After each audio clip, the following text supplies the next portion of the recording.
Olá, meninas, boa tarde. Estamos aqui novamente com a nossa live, a nossa 25ª live. E hoje nós temos aqui uma convidada muito especial, uma pessoa que nos acolheu, que nos atendeu e aceitou, assim, generosamente o nosso convite. Boa tarde, doutora Fernanda Fázio. Olá, boa tarde, um prazer estar aqui hoje. Prazer é nosso, doutora. Prazer é nosso. Bem, eu vou fazer uma pequena apresentação da doutora Fernanda Fázio. Ela é psicanalista, mestre em psicologia clínica pela Pontifícia Católica de São Paulo, especialista em semiótica psicanalítica pela PUC, SP, COGEAL. O que é COGEAL, doutora? É o curso de extensão que tem na PUC. Ok. É também membro efetivo do Departamento de Psicanálise em Crianças do Instituto SEDES Sapiência. Bacharel em Psicologia na PUC São Paulo e em Teatro pela Escola Superior Célia Helena. Escreveu Inquietante Beleza do Feio, patuados em 2014, livro de ensaios poéticos sobre máscaras, o feio e a criação artística. É idealizadora, roteirista e apresentadora do podcast Era da Pressa, psicanálise entre esferas e externos, que traz reflexões sobre o tempo, a psicanálise e a cultura. E o mais importante, a partir de hoje, entra no rol das nossas queridas amigas do Conselho Estadual da Condição Feminina. Seja bem-vinda, doutora Fernanda, e muito obrigado por ter aceito o nosso convite. Eu que agradeço, o prazer é meu. Doutora Fernanda, o Conselho Estadual da Condição Feminina, através da sua comissão de eventos, a qual eu tenho os meus profundos agradecimentos, é uma equipe bem restrita, bem coesa, mas muito atuante. Nós realizamos já 25 lives no início da pandemia, desde o início da pandemia.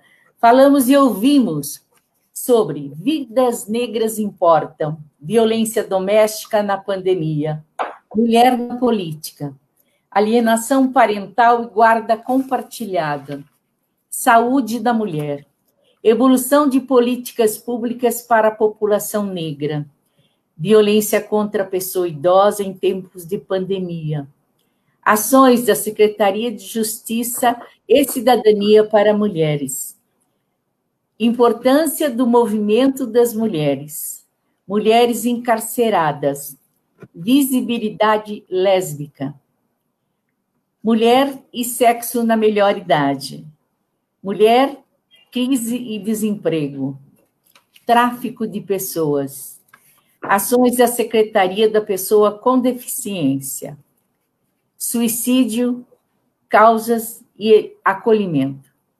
intolerância religiosa, representatividade da mulher na política brasileira, mulheres refugiadas, direito de família, proteção de vulneráveis sobre a ótica dos direitos humanos, direitos das mulheres na política consciente, sororidade, 16 dias de ativismo e hoje a superação de perdas. Doutora Fernanda, nessa página criada na pandemia da Comissão de Eventos do Conselho Estadual da Condição Feminina, conseguimos atingir diretamente 52 mil pessoas e os acompanhamentos foram orgânicos. Quer dizer, não houve impulsos pagos. É a pura realidade dos dados que constam na nossa página. Doutora, depois de todo esse apanhado, de todas essas discussões e também do que nós ouvimos, a comissão de evento achou por bem trazermos um tema que venha consolidar tudo aquilo que nós perdemos durante esse processo todo. Saúde, emprego, vida social, convivência familiar, ausências e assim por diante. Então, chegamos à conclusão que a doutora Fernanda Fázio foi a pessoa escolhida e devidamente preparada para nos dar essa grande colaboração. Seja bem-vinda, a palavra é sua, doutora Fernanda. Muito obrigada, Mariazinha. Fico honrada com esse convite, com esse desafio enorme de falar sobre um tema tão importante, urgente em nossos tempos. E, bom, também quero agradecer pelo convite, de participar desse encontro de hoje, todo o suporte da Rosane, da Maria Paula, na organização dessa live Superação de Perdas. Então, vamos conversar um pouco sobre o que foram essas perdas, final de ano, a gente poder pensar o que foi esse turbilhão, e como vocês bem colocaram, né, a importância da escuta, desses espaços para conversa, para reflexão, e que eu acho que são sementes importantes para a gente pensar que mudanças que a gente quer. Então, em 2020, o mundo mudou em questão de semanas. Estamos à espera ou entre esperas de um retorno de um mundo conhecido, mesmo sabendo que, no fundo, as coisas mudaram e que continuam mudando muito rápido. Enquanto esperamos pela vacina ou pela volta ao normal, os contágios pela Covid aumentam, a desigualdade social avança, continuamos tensionando corpos ao sofrimento por trabalhos indignos e mal remunerados. Se, por um lado, desaceleramos, por outro lado, continuamos presos na pressa, em um mundo que parece que não pode parar, e que não acomoda muito bem um ritmo que não seja a velocidade. Então, o imprevisível nos alcançou. A pausa do tempo aconteceu nessa pandemia.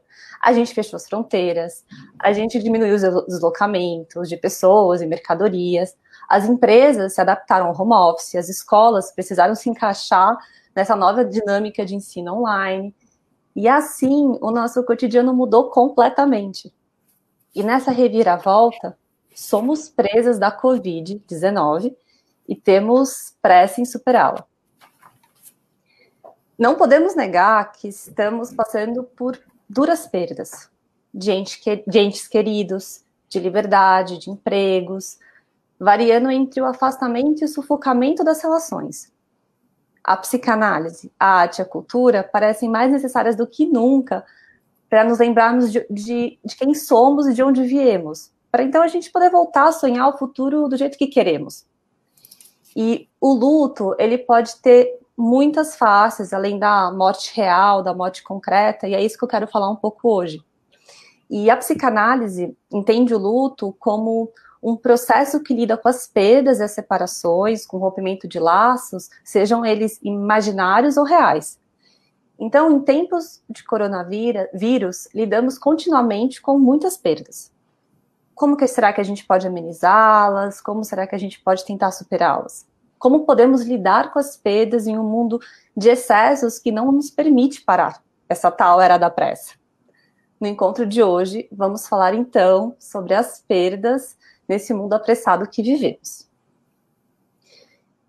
Bom, vamos então falar um pouco da era da pressa. Como eu tenho estudado e desenvolvi meu mestrado, a história do tempo revela que o controle temporal é uma resposta aos ideais sociais de produção. Então vocês podem me perguntar, mas Fernanda, o que isso quer dizer? Isso quer dizer que quanto mais complexas as relações sociais, mais o tempo necessita ser milimetricamente controlado. Basta a gente pensar no nosso dia a dia. Temos uma agenda precisa, um calendário bem organizado. Cada atividade precisa ter hora para começar, hora para terminar, tem que ser tudo muito bem pensado e organizado e planejado.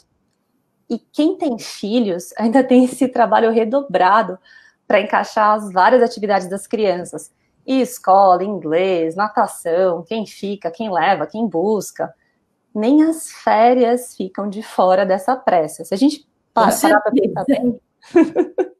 Não é mesmo, Mariazinha? Se a gente pensar direitinho nas férias, a gente dá um jeito de planejar tudo tão certinho que não... Eu costumo dizer, doutora, que nós estamos sem ponto e sem vírgula. Uhum. É um fato contínuo, né? Justamente, nossa relação com o tempo mudou muito. E nessa velocidade, que parece que não tem pausa, as férias, que seria aquele tempo que a gente poderia respirar, quando a gente vê, a gente não teve aquele tempo livre, sem fazer nada, que a gente achou que finalmente ia conseguir ter. Às vezes a gente volta até mais cansado das férias, com tantas coisas que a gente quer fazer, um roteiro bem planejado, tudo muito organizadinho, sem vírgulas e sem pontos. Então, num outro exemplo mais extremo, né, sobre a nossa realidade apressada, a gente pode ter o mercado financeiro, em que uma informação que chega alguns segundos mais cedo ou mais tarde do preço de uma ação subir ou cair, pode fazer uma diferença enorme nos rumos dos investimentos. A gente vê hoje como a era digital muda tudo muito rápido.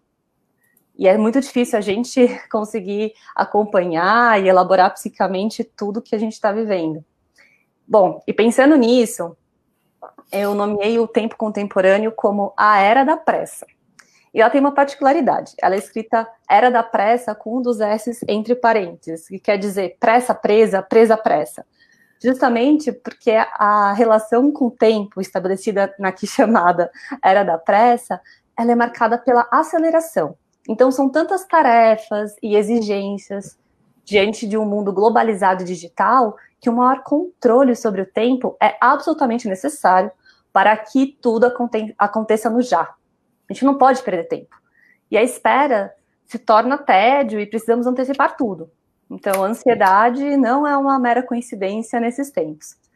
Afinal, quem que nunca se sentiu sem tempo nessa tal hora da pressa? Então, presos no tempo, estamos sempre cansados. E, claro, correndo atrás do tempo, o tempo todo. E, ironicamente, o tempo é aquilo que mais nos falta. Com e na certeza. pressa... Quer falar alguma coisa, Mariazinha? Desculpa.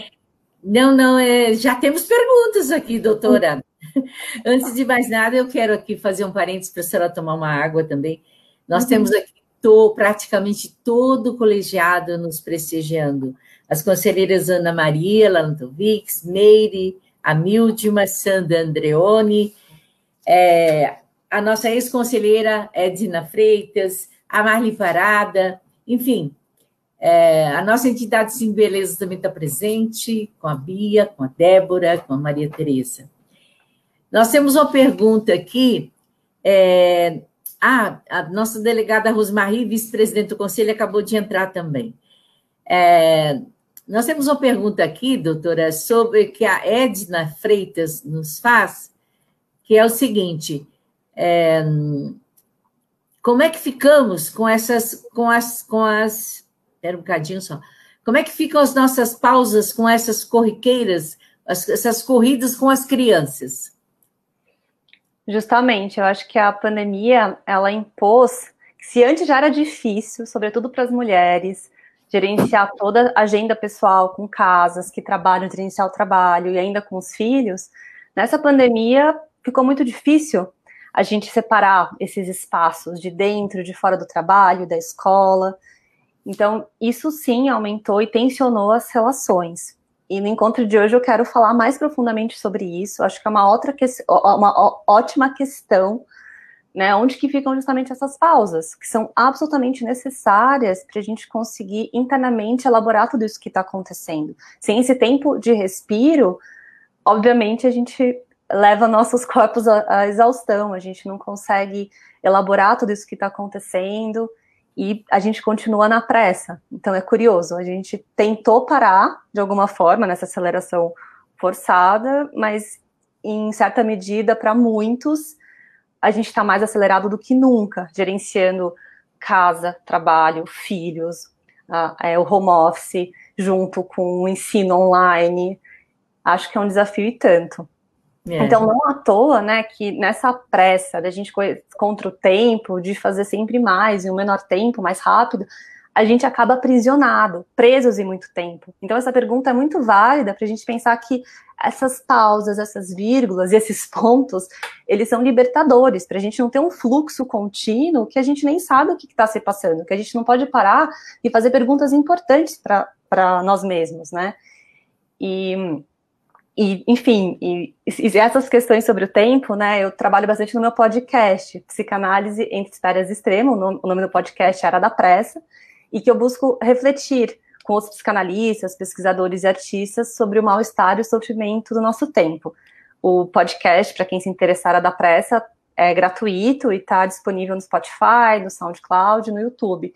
E justamente essa brincadeira, né, de um podcast para a gente se escutar sem pressa, para tentar buscar essas pausas que são muito importantes para a gente poder se escutar e conectar com outras pessoas. Doutora, o podcast, esse trabalho, ele é franqueado, é gratuito, não existe compromisso nenhum em relação ao... O podcast, ele é independente, então o roteiro eu escrevo e apresento, e ele está disponível nas principais plataformas, e é totalmente gratuito, quem se interessar... Excelente. Doutora, nós temos aqui a nossa conselheira Elizabeth Russo, que diz, na avaliação da convidada, homens e mulheres sofrem e avaliam essa tensão da mesma maneira e na mesma proporção? Bom, acho que é uma pergunta que sempre a gente tem riscos de cair em generalizações. Acho que a gente sempre que cai em generalizações acaba perdendo um olhar mais cuidadoso. É fato, historicamente, isso se comprova, e a gente vê na nossa realidade, que normalmente o trabalho da casa e dos filhos são as mulheres que ocupam em sua maioria. Mas isso não é uma regra. Existem famílias que têm outras dinâmicas, que se organizam de outros modos. Mas se a gente olhar com uma lupa os números e as proporções, é de se esperar e é uma tendência que as mulheres fiquem ainda mais sobrecarregadas na pandemia. E se a gente ainda pegar uma lupa, a gente vai ver que a própria ideia do tempo, ela não deixa de ser uma invenção humana, uma construção cultural, como esses espaços de ocupação dos homens, das mulheres. A gente se acostumou a achar que as coisas são assim, e que são imutáveis, mas na realidade é que as coisas são construções, e que a gente parar para refletir, buscar essas vírgulas, são espaços importantes para a gente imaginar que futuro que queremos. Acho que é o que vocês também buscam aqui promover com tantas discussões relevantes, trazendo profissionais para debater, fazendo perguntas, questionando, porque é assim que a gente pode construir uma outra realidade. Então, pensando, né, na nossa relação com o tempo e nos lugares sociais, a gente pode considerar que é uma percepção que muda o tempo inteiro. Então, justamente, essa nova realidade sociocultural que a pandemia nos impõe é um momento importante para a gente refletir. Então, frente a essas vírgulas forçadas, a gente pode perguntar, né, por que a gente corre tanto? Onde que a gente quer chegar mesmo com tudo isso? Então, na era da pressa, em tempos de pandemia e distanciamento social, a gente acaba se deparando com muitas contradições. Se, por um lado, a gente desacelerou nesse mundo apressado, por outro lado, a gente escuta relatos e depoimentos sobre outras formas de percepção do tempo, das relações. Então, o tempo, ele tem uma sensação psíquica que nem sempre coincide com a realidade. Em tempos de esperas e extremos, vemos como os imperativos de produção não cessam de gerar angústia nos sujeitos da pressa. Então, eu escuto alguns relatos, por exemplo, Mariazinha, de pessoas muito angustiadas, tentando ocupar esse tempo que aparentemente pode ser menos veloz, que está mais em casa, que a demanda de trabalho diminuiu, mas que tenta ocupar com mais cursos, mais lives, mais trabalho, na tentativa de preencher também essa nova rotina, que aparentemente está um pouco mais vazia. Então, são muitos encontros no Zoom, no Meet, no Skype. E para... Oi, tu quer falar alguma coisa? Desculpa. Doutora, a senhora não acha que nós, a população como um todo, entrou quase em pânico com esse processo de confinamento, até por falta de estrutura emocional, de estrutura física, de estar na rua, andando, conversando, participando socialmente, e depois se viu reclusa, né? E as pessoas que moram em espaços pequenos, elas têm muita dificuldade, né? A senhora não acha que elas entraram em pânico? Acho que como cada um lida com os efeitos da pandemia é muito particular. Então, para essas pessoas que puderam parar, puderam, né, ficar em casa, manter o distanciamento social, porque a empresa tem a possibilidade de home office, ou elas tinham condições de não precisar trabalhar presencialmente, eu acho que algumas podem ter potencializado sentimentos que já existiam e que ganham outras cores e tons. Então, por exemplo, né, a gente vê como as pessoas com uma tendência à depressão ficam mais deprimidas ou ansiosas. Pessoas mais inquietas têm uma dificuldade maior em ficar em casa. Os efeitos desse distanciamento causam um sofrimento muito grande. Então, a pandemia, ela aguça e destaca questões que já eram difíceis por si só para os sujeitos e que a gente acabava lidando de alguma forma, mas que trazem outros tons, outras cores, e isso gera muito sofrimento.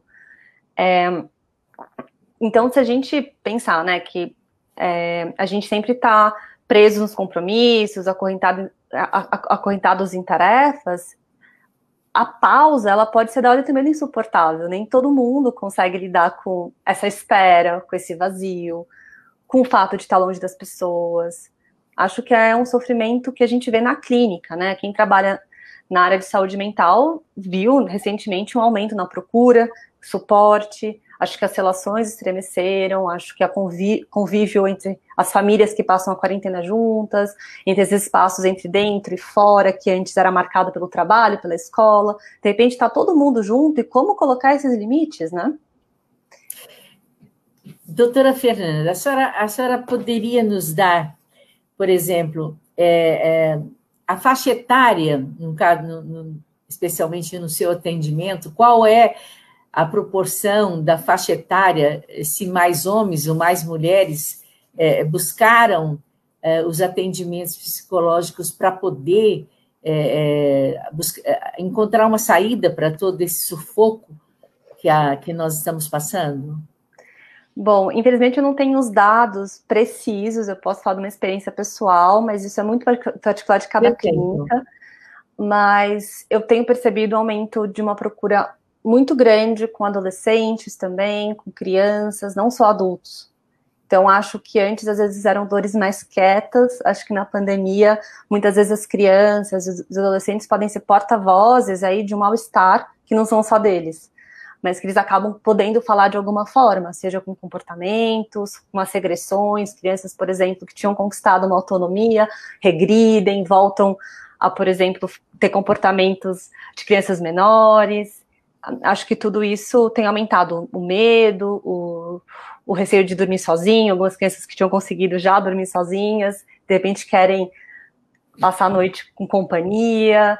Então, eu penso que é muito particular de cada clínica, mas nesses tempos a gente vê como o isolamento, melhor dizendo, o distanciamento social tem afetado o psiquismo dos adolescentes, das crianças, uma fase tão importante que é o convívio com outras crianças da mesma idade, a importância dos grupos e o processo de identificações dos adolescentes. Então, acho que, de fato, né, Mariazinha, as separações, as perdas e a solidão em 2020, elas não podem mais ser dores quietas, elas não só gritam, mas elas urram. E para a gente se sentir menos desamparado em um mundo que parece estranho, a gente precisa falar sobre isso, a gente precisa escutar. E a clínica é um dos espaços para isso. Então a gente precisa escutar os novos tempos e ritmos, as novas linguagens, outros modos que estão se criando de compartilhar os afetos. E a gente precisa estar junto para enfrentar esse vírus, que ele é fruto justamente do nosso tempo e do modo como que a gente produz, como que a gente se alimenta, como é que a gente cuida do nosso planeta. Então, acho que a gente pode dizer que esse vírus é bem filho do nosso tempo, porque justamente ele traduz, né, como essa velocidade afeta. Em poucas semanas, o mundo inteiro está passando por um problema comum, de modos diferentes, sem dúvida, mas é um problema que afeta a todos. Ninguém está conseguindo escapar disso. Verdade, doutora Fernanda. E a gente custa acreditar, né? A Europa já vem com uns números bem gritantes, já com uma segunda onda, né? Aqui no Brasil, as coisas também estão caminhando para o mesmo sentido, né? a população não tem, assim, muita consciência da responsabilidade, né? E não procura se precaver da forma necessária para preservar a sua saúde e a saúde daqueles que estão próximos, né? Sim, e eu acho Bom, que eu sei que a senhora preparou um texto maravilhoso, eu já interrompi várias vezes, mas eu gostaria que a senhora desse continuidade, por gentileza. Claro, claro, Mariazinha, mas eu acho, vou pegar um gancho com o que você disse, porque justamente se a gente pensa muito de uma forma muito separada do coletivo, a gente não vai conseguir superar superar as perdas, essa crise, enfrentar a pandemia. Então, eu acho que agora é um momento a gente entender que essa lógica da pressa, ela não pode imperar da mesma forma. Eu acho que essa pausa é um momento justamente para poder pensar sobre que mundo que a gente quer viver. Então, por exemplo, né, os estudos apontam que o planeta não sustenta esse modo de produção voraz. E, entre muitos problemas, tem a falta de recursos naturais, as poluições, enfim, o aquecimento global. E na pandemia, a gente pode ver que o planeta respirou um pouco, né? A da cidade de São Paulo ficou menos poluído, a gente viu os canais de Veneza mais limpos, por exemplo. Então, a gente precisa cuidar mais das nossas relações com essa casa compartilhada que moramos. E é fundamental nos vermos como coletivo, não apenas como nações que disputam pela vacina, pela produção, pelas vendas, uma corrida intensa por dinheiro e poder. Então, esse ponto que você traz, Mariazinha, é muito importante, porque justamente é um problema que está afetando a todos, de modos diferentes. E quanto mais a gente pensar em coletivo, mais chances a gente tem de superar de uma forma mais saudável, com menos mortes, com menos perdas, numa ação social conjunta. Isso é fundamental. Parar de respirar, doutora. Parar de respirar, não parar para morrer, parar para se recompor. É importante, é válido. A respiração, o controle. Olha que coisa, né, Mariazinha? Como a respiração tem tudo a ver com o coronavírus, né? Um vírus que mata as pessoas por sufocamento. E como a gente está falando aqui, de uma respiração para a gente poder arejar, para a gente poder criar laços, para a gente poder se escutar, para a gente poder repensar. Então, a gente precisa respirar. E será que nessa velocidade toda a gente não acaba tendo um vírus que reflete toda essa pressa? E que é uma ação humana, de certa forma, né? De modo como a gente cria os animais, de como que a gente transporta as mercadorias, como que a gente se alimenta. Então, acho que sim. Acho que a respiração aí tem essa dupla contradição aí. É importante, né? Precisa, e sem ela... Nós estamos aqui com uma... Desculpe, nós estamos aqui com uma pergunta da uma querida ex-conselheira, ela é de Mongaguá. Edna Freitas, ela me pergunta assim: estou dando aula particular para um menino. Ele não quer fazer as tarefas. Eu indaguei o porquê. Ele disse: aqui não tem intervalo e nem nos meus amiguinhos para brincar. Uhum. Olha como as crianças sempre apontam para o mal-estar da época, elas denunciam, que de fato, né, é difícil sustentar aula online sem o vínculo de proximidade, sem o vínculo com a escola, com os professores. É um desafio enorme esse autocontrole das crianças para lidar com as telas. Se para os adultos já está difícil fazer home office, quem trabalha com muitas reuniões, atendimentos online, os professores com online, a gente escuta como isso tem deixado todo mundo mais cansado.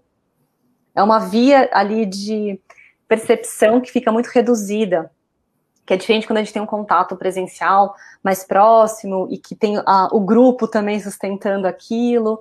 Então, acho que ele está muito saudável e que bom que ele está sentindo falta dos amigos, do intervalo, porque justamente é algo que ele pode se vincular, né? Eu acho que isso mostra como as crianças também estão sofrendo. Sim. Doutora, a gente tem, assim, acompanhado pela mídia, por algumas outras veículos de informação, no sentido que os idosos, né? eu acredito que, independente das crianças, os idosos, principalmente aqueles que vivem sozinhos, né? Eles têm muita dificuldade, porque a perda para eles foi descomunal, né? A perda do contato com a família, do carinho, que nessa faixa etária eu acredito que a carência é muito grande.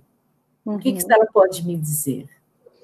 Bom, eu acho que os idosos, como grupo de risco, por si só, são um dos mais vulneráveis, né, por conta das complicações do coronavírus, como não só dessa doença, mas de tantas outras, né, e a questão psíquica, emocional, a gente vê como é difícil, né, para os avós ficarem longe dos netos, dos pais ficarem longe dos filhos, e ao mesmo tempo é um cuidado, o distanciamento para preservar os riscos, mas o preço disso também é muito complicado, e fazer essa dosagem, acho que é muito particular de cada família, de cada relação, de cada realidade, e que ela é permeada por muitos sentimentos contraditórios, né? Ao mesmo tempo, quando encontrar, como encontrar, preservar o distanciamento como cuidado, mas ao mesmo tempo a importância dos afetos, as aproximações, porque o isolamento, o distanciamento também tem efeitos psíquicos, sobretudo para pessoas que já são mais sozinhas. Então, acho que é um desafio e tanto para a gente pensar nesses tempos de pandemia. E também, doutora, tem a dificuldade de que eles sentem muito, né? Daquelas pequenas fugidinhas, as corridinhas em supermercado, Claro. encontrar com os amigos e tudo mais. Então, eu acredito, não sei se eu posso estar errada, mas eu acho que de todos, os idosos são os que mais estão sofrendo essa ausência, essa perda de contato da família, essa perda de contato, até para trocar uma receitinha de crochê, de tricô, sabe? Aquelas coisas bem comuns na faixa etária né, que os idosos têm. E acho que muitos idosos também não têm uma facilidade com a tecnologia, como as pessoas mais jovens. Então, isso também, que a tecnologia, nesse momento, a gente vê como é importante para aproximar, né? A gente está aqui hoje mediado a tecnologia. Então, pessoas que são mais idosas, às vezes não têm uma facilidade, nem uma familiaridade com a tecnologia, ficam ainda mais isoladas. Então, eu costumo dizer, né, que a gente enfrenta uma crise que afeta a todos, mas que, ao mesmo tempo, ela acaba escancarando as diferenças individuais. Então, eu tenho escutado o provérbio, né, que já está atualizado, que nessa crise não estamos no mesmo barco, mas sim na mesma tempestade. Falando do grupo dos mais vulneráveis, os grupos de risco, né, basta a gente analisar os números para a gente perceber as proporções de mortes de pobres, negros, índios, idosos e pessoas mais vulneráveis em âmbitos gerais, para a gente perceber, né, que tem uma contradição aí, que a gente está mais interconectado pela tecnologia, pelo mundo globalizado, só que ao mesmo tempo a gente está muito mais longe. Essas diferenças estão mais escancaradas. E a gente pode perceber, né, que social e economicamente essa distância se acentuou. E por ser muito difícil a gente ter empatia e nos vemos no outro semelhante, a gente tende a ser mais intolerante também com quem é diferente. E achar culpados para os problemas sociais e globais que a gente enfrenta e acabam por segregar povos e nações. Então, existe também, né, se a gente pensar numa maneira mais ampla, com um discurso, por um lado, de cuidado com os mais vulneráveis, mas também isso pode ser interpretado como intolerância. Sim, com certeza. Então, acho que o irônico, né, disso tudo é que enquanto a gente mantiver essa mentalidade, cada um preocupado somente com o seu barco, a gente não vai conseguir cuidar do nosso planeta, preservar o meio ambiente, construir um projeto de futuro comum, cuidar dos idosos, dos vulneráveis, dos grupos de riscos e encontrar um futuro que seja mais sustentável, que faça mais sentido. Então, eu acho que ninguém consegue superar as perdas, no sentido mais geral, não só as perdas concretas e reais, mas as perdas de ideais, de empregos, de laços, de contato com os outros, sozinhos. A gente precisa do coletivo para isso. Então, a gente precisa criar rede de amparo coletivos, dispositivos de escuta, e aí que eu acho que a arte, a cultura também são muito importantes nesse tempo. Basta a gente ver como foi importante os livros, as séries, os filmes, o contato que a gente pôde ter ali com alguns teatros também virtuais, para a gente perceber que nesse momento fizeram uma diferença gigantesca. O que seria da gente nesse momento mais distante sem esses dispositivos, sem essas redes? A gente precisa desse simbólico para a gente poder sonhar um pouco quando a realidade se impõe de um modo tão concreto, tão difícil, tão doído. A gente precisa disso, até para a gente poder continuar. Sim, é uma realidade, né, doutora? Doutora, nós temos um colega seu aqui, o doutor Rafael Guanais Aguiar Filho. Ele diz: sou psicanalista e gostaria de ouvir a Fernanda falando sobre o lugar da arte com o fator de superação de todas essas perdas. Uhum. Acho que a gente pode pensar, né, como uma ótima questão. Acho que no momento em que tem uma realidade excessiva, porque é impactante, sim, o que a gente está vivendo, a gente não estava preparado para esse vírus, acho que a gente não estava preparado com os efeitos, né, melhor dizendo, de tantas perdas, de uma realidade tão dura, tão intensa, e como a gente encontrar esses mediadores na sociedade para a gente poder ajudar a elaborar. Então, eu penso muito que, da mesma forma que teve esse comentário dessa criança, falando, nossa, que falta que faz as outras crianças, o intervalo, olha como tem uma sabedoria das crianças, né? Os artistas também, eles anunciam e conseguem traduzir coisas que às vezes demoram para a gente conseguir colocar em palavras. Então, nesse momento, como todos os dispositivos de arte, de cultura, são fundamentais para fazer pontes. Certo. Então, aqui não é um sonhar para a gente esquecer e negar o que está acontecendo, mas é um sonhar para a gente poder ter uma expectativa de futuro. Porque, afinal, a gente está vendo que muitas pessoas tiveram as vidas no estado de pobreza, de miséria, de perda de empregos, de morte, de uma forma tão real que a gente precisa colocar bordas nisso, que a gente precisa se aproximar desse real com um certo distanciamento.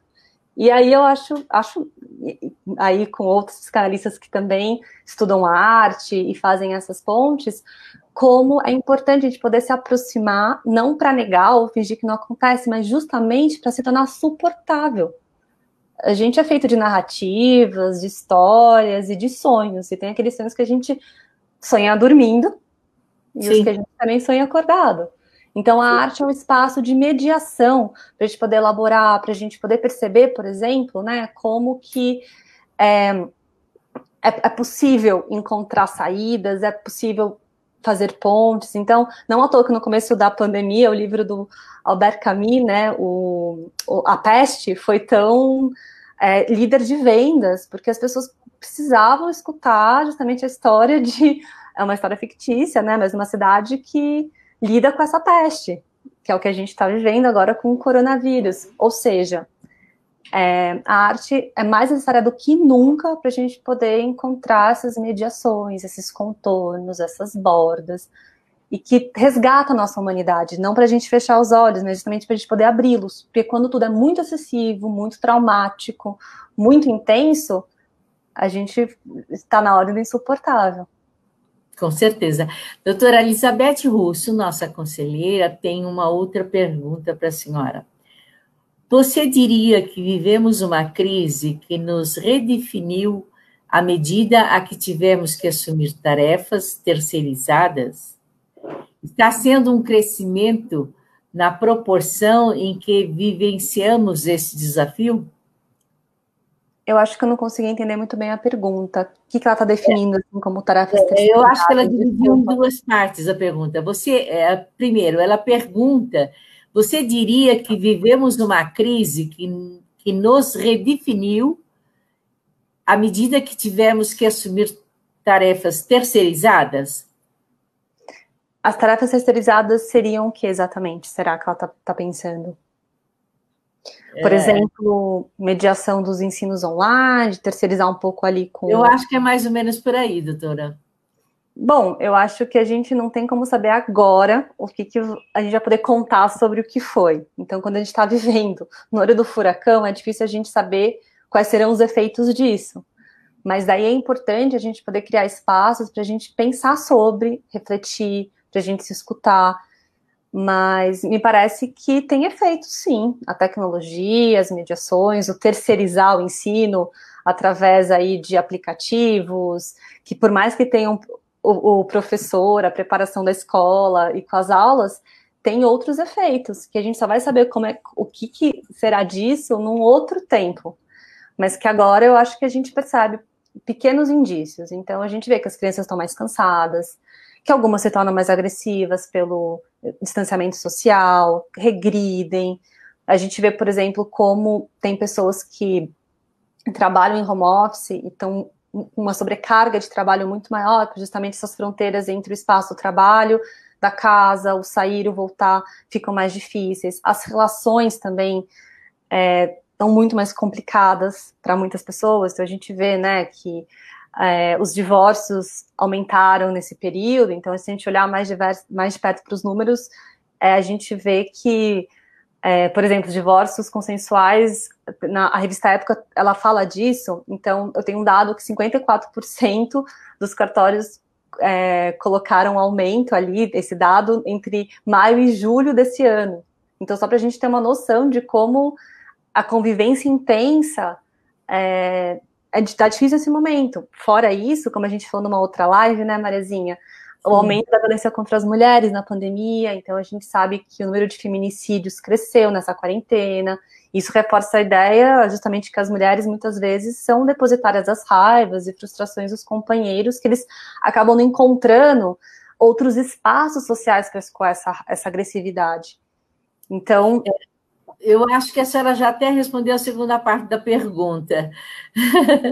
Acredito, mas aí fica o questionamento se a Beth Elizabeth Russo não se sentiu contemplada. Beth, por gentileza, repica aí a sua pergunta, tá? Doutora, agora ela diz, terceirizadas, dispensa de empregadas, ficar sem colaboradores. Falar um pouco sobre isso? Pelo menos foi o que ela colocou. Eu acredito que esse sentido de terceirizado seria assim, no sentido de que a gente não tem mais a facilidade de ter pessoas que nos acompanhem nas tarefas, né, normais, até por medida de precaução, né, se porventura a família tem muitas pessoas de risco, então se torna um risco maior ter uma pessoa que vai e volte todos os dias, trazendo talvez alguma coisa da rua, né? Acho que a gente pode pensar, né, como um tempo que algumas pessoas e outras continuam, né, depende muito de cada família, cada escolha, cada possibilidade, né, pensando em famílias que tinham funcionários ali para cuidar da casa, da limpeza da casa, comida, fazer ali a gestão um pouco de algumas atividades, buscar, levar, como de repente as famílias precisam olhar mais de perto para isso. Então, eu escuto, às vezes, no consultório, alguns estranhamentos de, nossa, quem que é essa criança que está aqui? Quem que é esse companheiro que está aqui? Outras pessoas que vão cuidar dos pais idosos, que agora não podem ter ali funcionários, e também se deparam com um monte de estranhamentos, de uma aproximação que não era previsível, e que nessa intimidade de algumas famílias também fazerem a tarefa de casa doméstica, né, de limpeza juntos, se organizar, também fortalecem laços.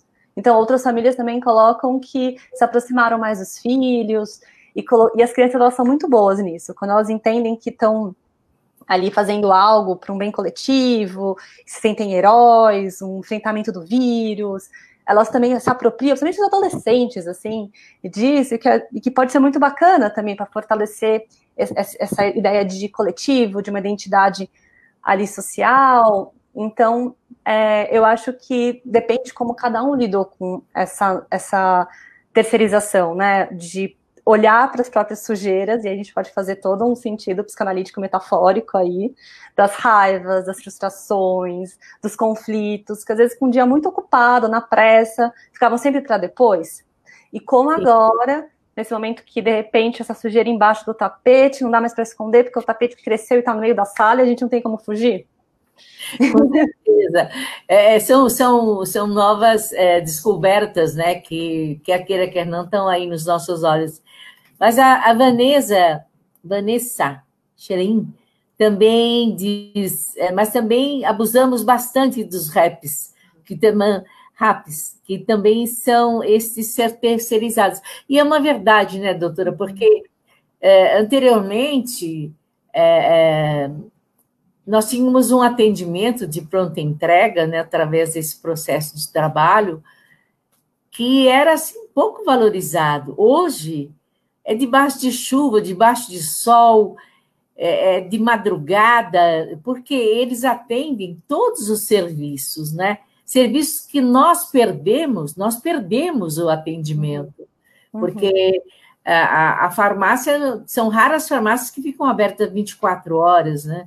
Então, você sair de casa no horário para ir à farmácia é quando você tem a entrega feita de uma forma na sua casa. Então, eu acho que a valorização também desses trabalhadores terceirizados tem que ser muito pontuado, porque são pessoas que agora estão se desdobrando para poder atender a população que está, assim, impossibilitada de exercer esse trabalho. Sim. Mas aqui eu quero também, doutora, enaltecer o trabalho dos seus companheiros, colegas.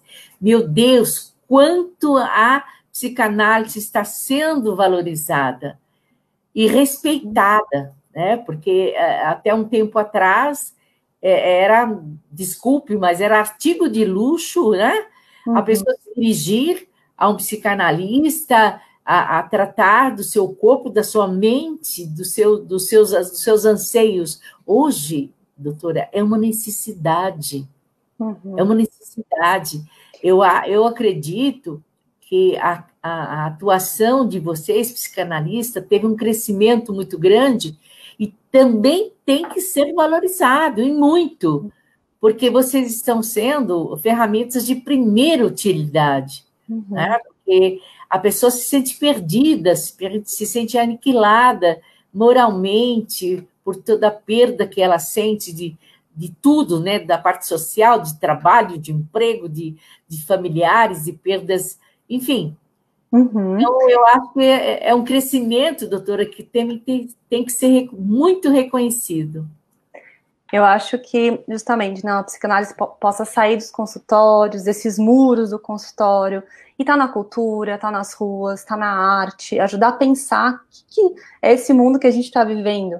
E aí eu acho que a psicanálise pode dizer muita coisa sobre as verdades que a gente, às vezes, toma como absolutas, sobre o nosso inconsciente, os nossos desejos.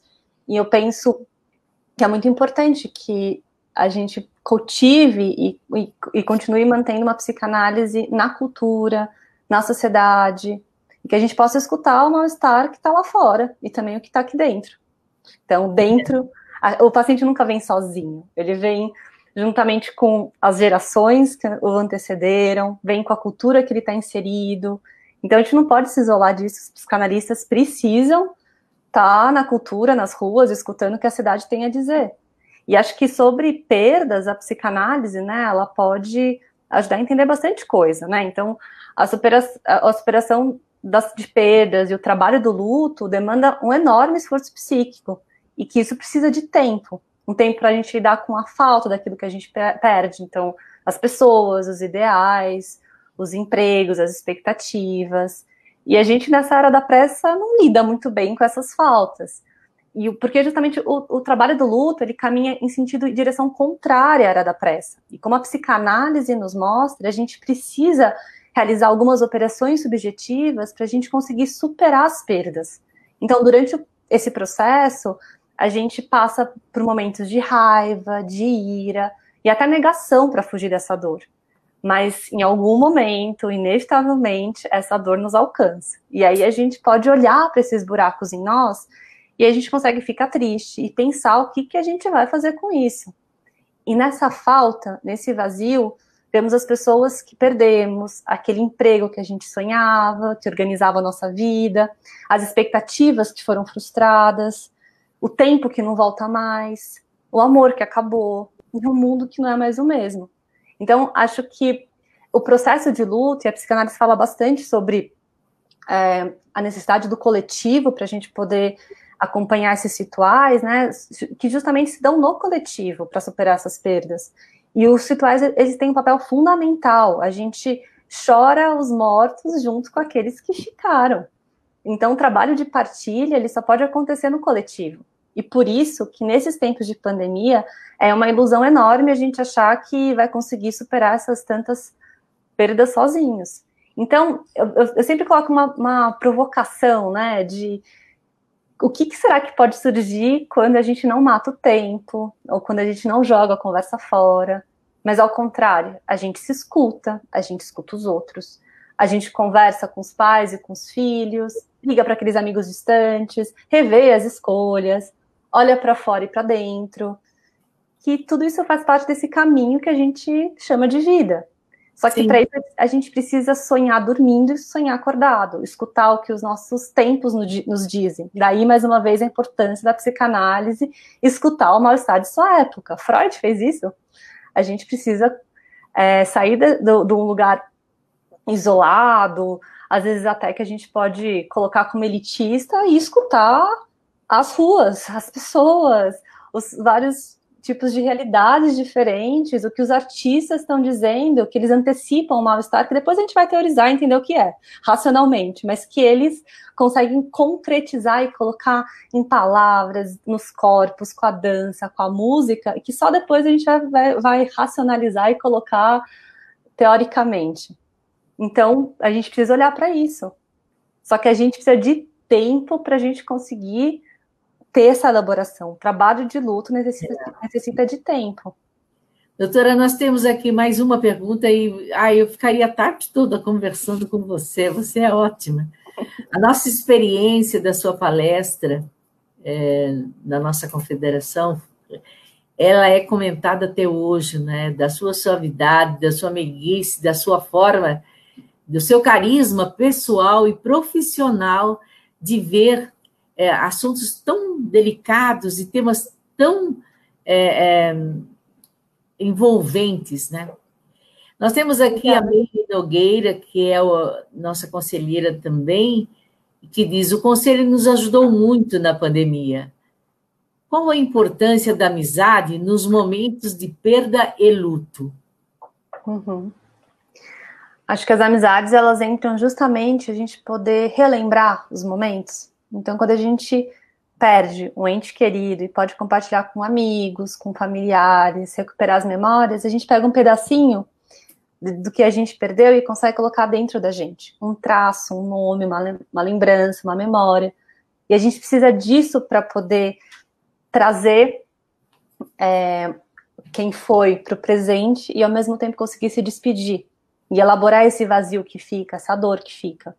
A gente tentar fazer isso sozinho dói no impossível. A gente precisa dos amigos, dos familiares. A gente, às vezes, subestima o poder que as palavras têm. Mas elas enlaçam questões subjetivamente muito importantes, que a gente precisa cultivar, lembrar, porque as palavras são também memórias, afetos, lembranças, corpo. Então, tornar e compartilhar isso vivo com o outro é fundamental para a gente poder superar as perdas, porque quando a gente está com muito medo diante de algo que a gente não conhece, e eu acho que uma morte real e também as imaginárias trazem à tona muitos medos muito primitivos de desamparo, que inevitavelmente a gente vive, todos nós temos, a gente pode acabar negando.